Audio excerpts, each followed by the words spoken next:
Mesdames et messieurs, chers téléspectateurs, bienvenue dans le deuxième numéro de votre émission Afrique Mon Espoir, Afrique Notre Espoir.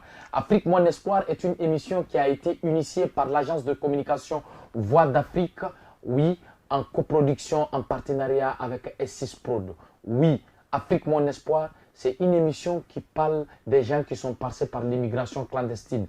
À travers cette émission, nous recevons un invité qui va nous parler de son parcours, sa vie, comment il a passé par l'immigration clandestine pour pouvoir inciter la jeune génération, la jeunesse malienne, la jeunesse africaine à ne pas partir à travers ce mauvais fléau. C'est un fléau très dangereux. Alors, mesdames et messieurs, attachez vos ceintures de sécurité et bienvenue dans le deuxième numéro de votre émission Afrique Mon Espoir, Afrique Notre Espoir.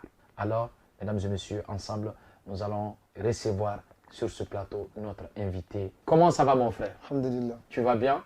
Je vais bien. Alors, je te souhaite la bienvenue dans l'émission Afrique Mon Espoir. Oui, Comme je l'ai dit tout de suite à l'introduction, oui. Cette émission, elle a été créée dans l'objectif de sensibiliser la jeunesse malienne, la jeunesse africaine. Oui. Et comme nous le savons tous, une jeunesse est une chance pour chaque nation. Oui.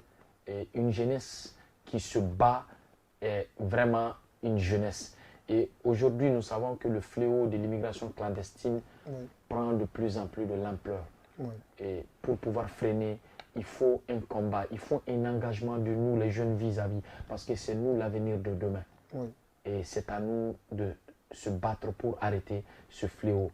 Alors, tu peux te présenter à nos téléspectateurs, s'il te plaît.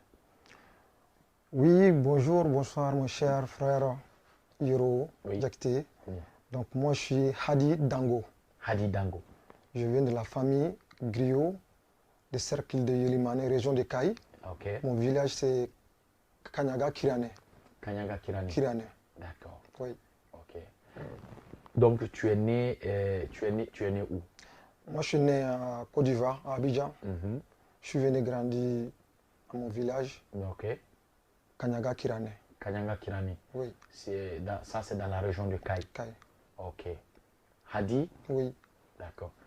Hadi, ton nom de famille? Mon nom de famille, c'est Hadi. Hadi Dango. Hadi Dango. Dango. Dango. Dango, c'est quelle ethnie? Dango, ça vient de Mandé. Mandé. Mais actuellement, Dango, ça se trouve en Soninké, en Soninkara, vers la région de Kaï. D'accord. Voilà. Donc, on peut dire que Hadi est un Soninké. Oui, actuellement. Ok, parfait. Alors, Hadi Dango, bienvenue dans l'émission bienvenue dans l'émission Afrique Mon Espoir. Oui. Et comme je te l'ai dit, à travers cette émission, Oui. on va découvrir la vie de Hadi, qui a passé par l'immigration clandestine. Oui. Et c'est Hadi qui va faire voyager nos téléspectateurs à travers ses difficultés, à travers les problèmes qu'il a eu à rencontrer dans l'immigration clandestine. Alors, Hadi, ma toute première question que je veux vous poser, et que je vais te poser, disons, c'est de savoir, étant jeune, étant un homme, un garçon, qu'est-ce qui a poussé Hadi à aller en aventure? La plus forte raison, prendre la voie clandestine. Qu'est-ce qui a poussé Hadi à partir à l'immigration clandestine? Donc, tout d'abord, j'ai commencé à remercier le bon Dieu sur la bonne santé. Bon, alhamdulillah, aujourd'hui, Hadi, ce qui a poussé Hadi d'aller l'immigration clandestine. Tout d'abord, j'ai commencé là où je suis tout commencé, à Kanyaga Kirane, chez nous, Soninkara. On sait que tous les Soninké cherchent en aventure. Exactement. Tous les Soninké, depuis les Soni jusqu'à Ouagadougou. Voilà, après les Ouagadougou, les Soninké, on sait que les Soninké, c'est l'immigré. C'est des immigrés, c'est des immigrés, c'est des voyageurs. Oui. Donc, chez nous, je vois que moi, je suis grandi dans ma mère de ma grand-mère. Et puis, ma grand-mère, mon grand-père, au village là-bas. Donc, moi, j'ai fait l'étude de Madarsa jusqu'à 3e année. J'ai vécu plein de difficultés là-bas en enfance parce que je ne connais pas ma mère, je ne connais pas mon père. Chers téléspectateurs, il veut nous faire savoir qu'il est orphelin de père et de mère. Oui. Et c'est dur quand on est né dans une famille, quand on n'a pas l'amour, l'éducation d'un père, la plus forte raison d'une mère. C'est dur. Il a été adopté par ses grands-parents. Comme il l'a dit, il était dans une école coranique Médersa. Vous voyez souvent les causes aussi qui peuvent pousser un homme, un garçon à aller se battre pour gagner son pain quotidien, pour gagner sa vie. Et déjà, on a perdu le commerce, on a perdu au village, on ne sait pas quoi doit faire. Bon, maintenant, mon grand frère a décidé, maintenant, lui va aller à Côte d'Ivoire. En Côte d'Ivoire. D'aller chercher comment il doit nourrir sa famille, comment il doit faire. Bon, il dit, Hadi, donc maintenant, toi, tu es là, tu dois faire comment? Moi, je dis, donc tout d'abord, je suis griot. Je viens de la grande famille de griots. Ouais, tu es homme de caste. Tu voilà. Es griot, ouais. Donc maintenant, je dis, moi, j'aime la musique. Depuis, j'ai quitté à Madrasa, j'aime la musique, depuis toute petite. Donc j'ai commencé à chanter avec mes amis dans la rue. J'ai eu un contact ici à Bamako, quelques Maliens qui me disaient, donc Hadi, nous sommes là ici actuellement à Bamako, et on peut t'aider pour aller en Europe. Je dis, Europe, quelle ville? Il dit qu'on peut t'aider en France pour aller en France parce que les Soninké, il aime trop d'aller en France. Moi, je dis que oui, il n'y a pas de souci. Si j'ai ces stands d'aller en Europe, surtout en France, j'aime d'aller. Bon, j'ai dit à mon grand frère. Bon, mon grand frère a dit oui, lui, vous voulez ça, mais il n'a pas de la solution, il n'a pas de la thune de m'envoyer ça, de m'aider d'aller. Donc actuellement, on va essayer de réfléchir. En ce moment, mon grand frère a essayé de voir côté, d'essayer de chercher un petit sou. Donc Hadi, maintenant, on va essayer de voir si tu peux aller en Europe. Moi, je vais rester ici ou moi, je vais retourner en Côte d'Ivoire. Donc maintenant, j'ai dit, ouais, bon, moi, j'ai décidé maintenant, je vais aller en Europe. Ce jour, on a décidé ensemble. Donc, on a eu quelqu'un qui dit, Hadi, moi, je peux t'aider. Tu vas aller au Maroc. Arrivé au Maroc, tu vas avoir un billet, un papier là-bas, des visas d'aller en Turquie. Arrivé en Turquie maintenant, en France. D'accord. Et moi, je peux témoigner que on s'est rencontrés dans pas mal de festivals, de spectacles, où j'ai vu en toi un talent d'artiste, musicien. Et donc, tu as commencé d'abord par la musique. J'ai commencé d'abord la musique avant que moi je quitte au pays d'aller en aventure. Voilà. On dit que la musique adoucit les nerfs. La musique, c'est quelque chose d'extraordinaire. Est-ce que tu peux nous rappeler juste un tout petit peu, quand tu es venu dans la musique, tu peux nous faire un petit a cappella de ta musique quand tu chantais à l'époque. Ah, tu chantais comment? Bon, j'ai chanté, je peux dire actuellement, les musiques que moi je fais, tout le monde a aimé. Ouais. Je peux dire qu'en Soninké, Soninkara remundi dambe mutuka munga dambe mendaduna. Maligore soninkondi dambe mutuka munga dambe mendaduna. Muritani soninkondi dambe mutuka munga dambe mendaduna. Gambia soninkondi dambe mutuka munga dambe mendaduna. Senegali soninkondi dambe mutuka munga dambe mentaduna. Yeah. Guinée Bissau soninkondi dambe mutuka munga dambe mentaduna. Yeah. Chers téléspectateurs, vous voyez, un jeune pétri de talent, un jeune chanteur, musicien, qui a aimé l'art, comme on le dit, l'art est le savoir-faire. Ceux qui savent faire font, ceux qui ne savent pas faire enseignent, et ceux qui ne savent pas enseigner enseignent aux enseignants, ceux qui ne savent pas enseigner aux enseignants font autre chose. Mesdames et messieurs, respect à tous les artistes du Mali, de l'Afrique et du monde entier. Ce n'est pas donné à tout le monde d'être artiste. Ce jeune, il est très talentueux. C'est un artiste. Mais avec tout ça, il n'est pas parvenu à forger, c'est-à-dire il n'a pas eu la main pour pouvoir vraiment se produire dans le monde de l'art. Il a préféré partir en Europe. Et nous allons rentrer dans l'histoire de Hadi. Comme il l'a dit, il a quitté Bamako, il a eu un réseau ici. Quelqu'un qui est rentré en contact avec lui pour lui faire savoir que quand il va au Maroc, il va prendre l'avion, il va partir en Turquie, et de la Turquie, il va rentrer en France, mesdames et messieurs. C'est pour vous dire, chers téléspectateurs, qu'il y a des gens qui vivent de ce fléau jusqu'à preuve de contraire. Oui. des hommes, des femmes, si vous me permettez, qui sont là, qui sont en train de détruire l'avenir de toute une jeunesse, de tout un continent. Parce que c'est un réseau aussi. Ils sont là, ils te font croire que l'Europe c'est l'Eldorado. Ils vont te faire passer facilement pour te faire rentrer en Europe. Mais que Dieu nous en garde. C'est quand tu vas rentrer dedans que tu sauras que c'est un réseau de mafia. Il y a tout dedans, chers téléspectateurs. Il y a un réseau. Il y a des gens qui vivent de ça. Et ça, les dirigeants africains, les dirigeants maliens doivent combattre. Les dirigeants du monde entier doivent combattre ce réseau-là. Parce que c'est un fléau.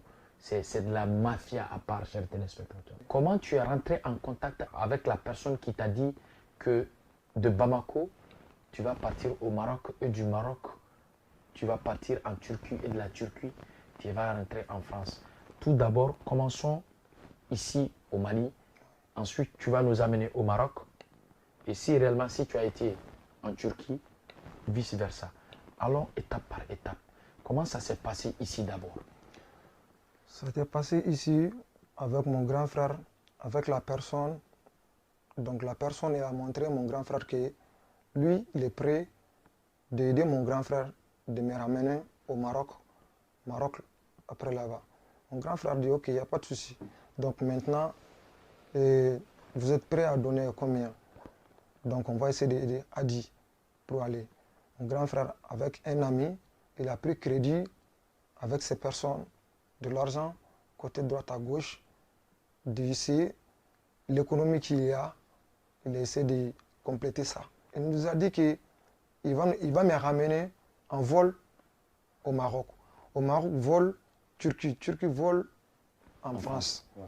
Donc moi, j'étais content parce que je n'ai jamais eu la chance de rentrer dans l'avion. Oui. Donc j'étais content d'aller au Maroc en avion et puis Turquie en France. Ouais. Bon, tellement je suis pressé, j'ai dit mon grand frère, moi je suis prêt actuellement. Donc parce qu'il y a quelque chose qui est rentré dans ma tête, okay, qui m'a un peu oublié de mon musique. Okay. Donc c'est quoi? D'aller en aventure, d'aller chercher, de me battre comme mes frères qui sont partis en avion, de Soniki et de autres, Bambara et autres. Donc j'ai dit mon grand frère, maintenant moi je suis prêt à aller. Donc la personne, il a eu rencontré mon grand frère, on a eu tout. Mon grand frère avec son ami, on a fait une rencontre. Il a payé plus de millions. Approximativement, tu peux nous dire combien était la somme que le grand frère a débloquée pour que tu puisses quitter ici pour partir au Maroc? 4 500 000. 4 500 000, mesdames et messieurs. 4 500 000 pour quitter le Mali. Et ça, c'était juste le Maroc ou c'était... Jusqu'en France. Ah, jusqu'en France. Jusqu'en France. C'était l'argent global. C'était l'argent global. Voilà. 4 500 000, oui, pour partir jusqu'en France. Alors que, chers téléspectateurs, vous savez qu'avec 4 500 000, vous pouvez créer une entreprise à part. Une très grande entreprise avec 4 500 000. 4 500 000 chez nous au Mali, précisément en Afrique, c'est énorme, c'est de l'argent. On y va. Donc maintenant, ils ont rencontré la personne, on a fait dépôt. Donc la personne, il a fait passeport, il a fait de côté droite à gauche, il a fait son boulot. Donc maintenant, moi j'ai pris le vol. Le premier jour que moi j'ai pris le vol, c'était en 2011, le 30 août. Le 30 août 2011. Tu as pris le vol ici à Bamako. À Bamako. Oui. Bon, arrivé à Casablanca, c'était 5 h du matin. Donc le gars, il a donné le numéro de quelqu'un qui est arrivé là-bas, je l'appelle. Lui, il va me guider jusqu'à Rabat. Donc maintenant, arrivé Casablanca à l'aéroport, je suis descendu maintenant, on est là-bas. Moi, j'ai appelé les gars. Donc je dis, on est bien arrivé à Casablanca. Il dit maintenant, il faut aller prendre des terrains. Donc maintenant, on a pris le terrain jusqu'à Casablanca. On a assis, arrivé à Casablanca, je l'appelle. Il dit, il faut sortir. On est sorti dans le cours. Arrivé, il a dit, les taximans, il faut indiquer le coin. Donc moi, j'ai donné un téléphone à taximan, il a expliqué les quartiers, la rue et les portes. Donc maintenant, on a pris les taxis jusqu'à chez lui. Donc la personne a trouvé qu'il n'était pas seul. lui avec des gars, avec une femme. Donc on a vu que les trois personnes là, ils ont tous là-bas pour essayer de passer. Ah, donc tu es parti trouver déjà d'autres immigrés qui sont, c'est-à-dire qui étaient déjà dans la main du passeur. De la passeur. Voilà, donc il y avait une femme plus deux autres. Deux hommes. Deux hommes. Oui. Et toi, tu étais la quatrième personne. Voilà. Moi, je peux dire que moi j'étais cinquième personne parce que nous, on était deux personnes qu'on a quittées ici. Moi, je ne connais pas la personne. Arrivé à l'aéroport, il dit que cette personne avec toi, vous allez ensemble, vous allez arriver les mêmes personnes. Okay. Donc maintenant, la personne va, toi, ton cas avec les autres, là, ce n'est pas la même. Arrivé toi, tu donnes ton passeport à ton document à la personne. Okay. Donc maintenant, le jour que moi je suis descendu au Maroc, arrivé chez lui, donc il nous a accueillis. Là, on a fait les présentations. Donc maintenant, il dit qu'on doit payer 100 euros par personne. Ça, c'est pour les manger qu'on va faire, l'eau et loyer et tout. C'est ça que tout le monde doit faire. 100 euros pour votre hébergement. Hébergement. Voilà. Donc on a payé les 100 euros avec la personne. Donc il y avait un vieux là-bas qui est plus vieux que nous tous.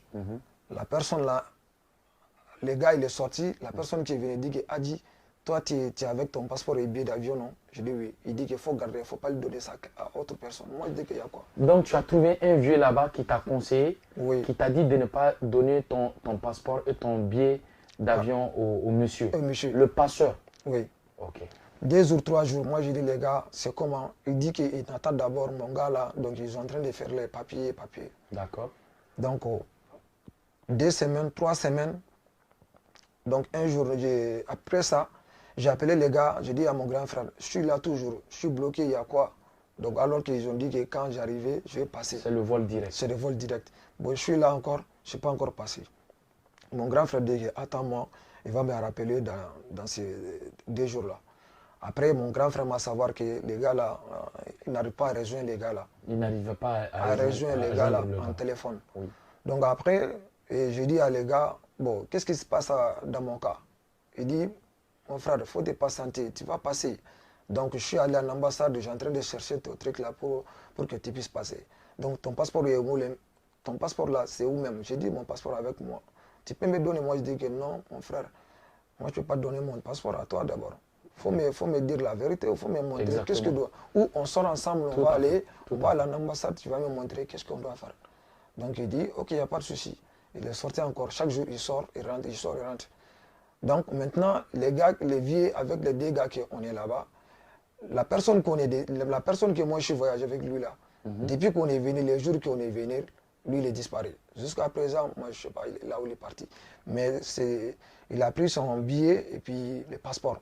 Mais son bagage là, il est resté là-bas jusqu'à nous, on est dispersés. Okay. Bon, les gars là, je ne le connais pas trop, mais depuis qu'on est descendu, lui il a dit qu'il va aller en boutique jusqu'à présent. Et depuis lors, c'est-à-dire le gars avec lequel tu es arrivé à Casablanca, comme tu l'as si bien dit, tu as fait sa découverte à l'aéroport, vous étiez 2. Donc depuis que vous êtes arrivé chez le monsieur, depuis le premier jour, lui il a disparu, tu ne l'as plus vu encore. Je ne l'ai plus vu. D'accord. Si les gars sont sortis là, moi je causais avec eux. Ils sont en train de me voir, Soniki, toi tu viens de où, tant. Maintenant il dit, Adi, ici là, il n'y a aucune solution tu vas avoir de prendre vol pour aller en Europe. Ici là, c'est la route de l'immigration clandestine. Si à Bamako, si les escrocs là, s'ils n'arrivent pas à t'aider à aller en Europe, s'ils bouffent ton argent, on t'envoie au Maroc. Disent qu'ils vont t'envoyer Italie ou Turquie, après en France. C'est ça qu'ils disent. Mais toi, tu ne connais pas la route. Bon, maintenant, là, tu es là, bienvenue, l'immigration clandestine.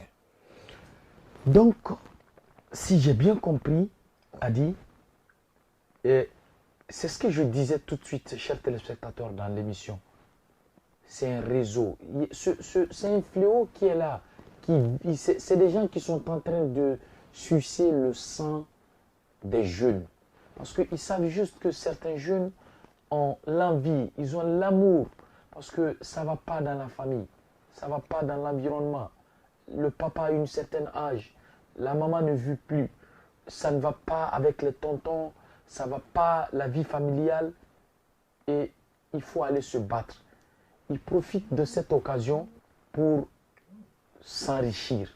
Parce qu'ils invitent, ils prennent ces jeunes et ils le mettent dans un fléau pas possible.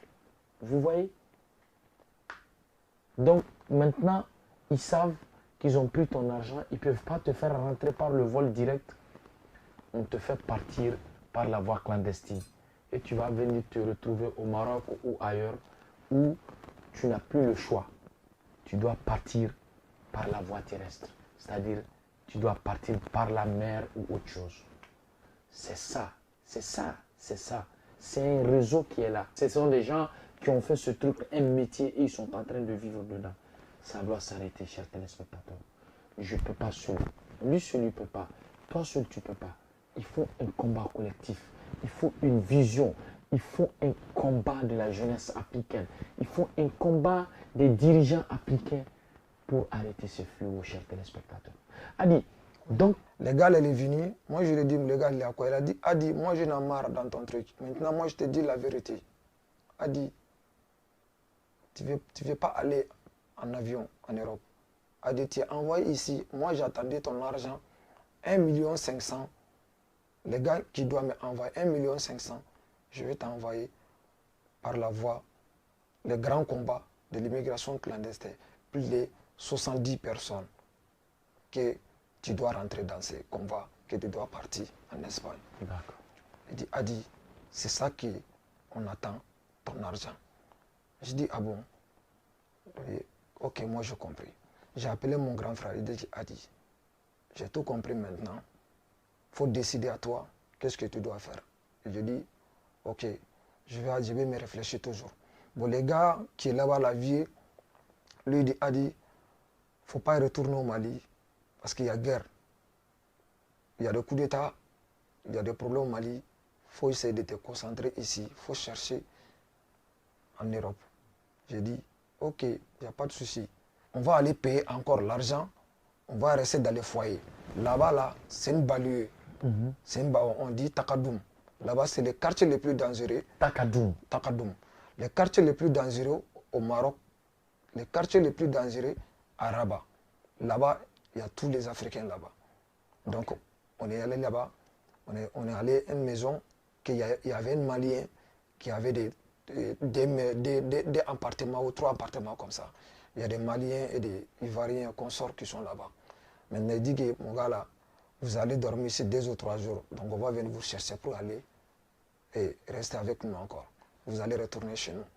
Donc, on est allé là-bas. 2 ou 3 jours, ils ont disparu. Encore.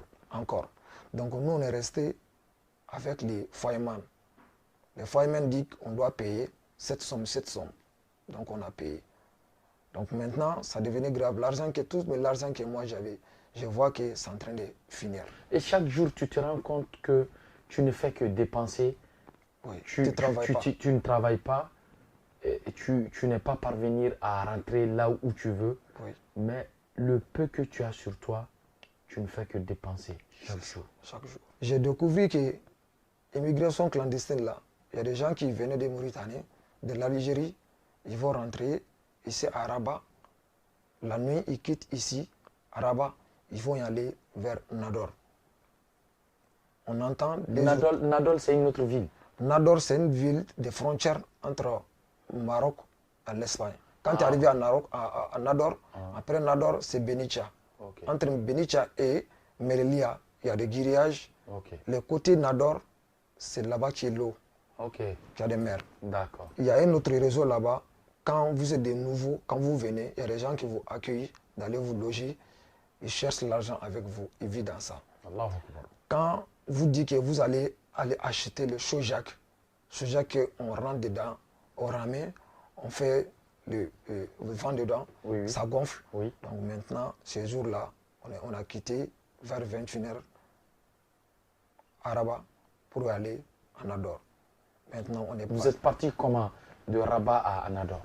On est parti en bus. En bus. Bus, Rabat, Meknes, Fès. Fès arrivé, avant Fès, il y a Taza. Donc, il y a Fès. Arrivé à Fès, il y a 2 routes.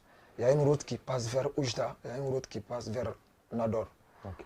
Donc, On est arrivé à Nador vers 5 h du matin. Avant qu'on arrive à la gare aussi, les bus là, ça va vous descendre au bord de la route avant que ça rentre dans les gares. Ok. Donc maintenant, on est descendu la route, on a pris les taxis mafia, parce qu'il y a deux taxis. Il y a taxi mafia, il y a taxi compteur, il y a des Marocains même qui prennent ça. Il y a les immigrés ne peuvent pas prendre ça. Ok. Bon, on a pris ça, on est 9 personnes, on a pris des taxis. Donc on est allé Benicia. Quitter Maroc et à quitter Nador, aller vers Benicia. Okay. Arrivé à Benicia maintenant, on est descendu vers le bord du Gutron avant d'arriver aux collines. Donc maintenant, collines là, c'est là-bas qu'on appelle Gorogo. Gorogo. Gorogo. C'est là-bas qu'on va aller dormir aux forêts, là où il y a des cochons, là où il y a des animaux, les serpents et tout. Il y a tout. Voilà, c'est là-bas qu'on va aller dormir parce qu'on ne peut pas dormir dans les villes. Quand on dormait là-bas, là, ils vont nous attraper, ils vont nous refiler ou on va aller en prison. Donc maintenant, arrivé là-bas, 5 h du matin. Donc maintenant, il y a guide qui était avec nous jusqu'à Rabat. Là-bas, c'est lui qui nous a montré la route. On est rentré, on est monté sur la colline de Gorogo. Arrivé maintenant à trouver qu'il y a des mondes de plus de centaines de personnes qui sont là-bas. Sur cette colline. Sur cette colline. Vous avez trouvé d'autres migrants là-bas? Il y a d'autres migrants, plus de centaines de centaines. Je ne peux pas dire même de 400, même 500, c'est plus que ça. Il y a toutes les nationalités là-bas. Il y a toutes les nationalités là-bas. Donc nous, on est partis. Alors, on dit que les ghettos, il y a des foyers. Donc maintenant, nous, on est revenus dans des foyers de Maliens. On est descendu là-bas. Donc tout le monde est là-bas. Chaque jour, on cotise 250, 300 francs, chacun par chacun. On va aller acheter les manger en ville pour venir préparer et manger ensemble. Je n'ai pas fait l'immigration clandestine, mais à travers ce que ces gens nous racontent, on sait vraiment que c'est un monde inimaginable. Et je dis bien un monde inimaginable. Tout ce que nous disons sur l'immigration clandestine, non, c'est pas vrai. Ceux qui sont dedans, c'est eux qui connaissent la vraie version de la chose. Et même eux, ils peuvent pas nous expliquer tout. Donc, Adi, oui.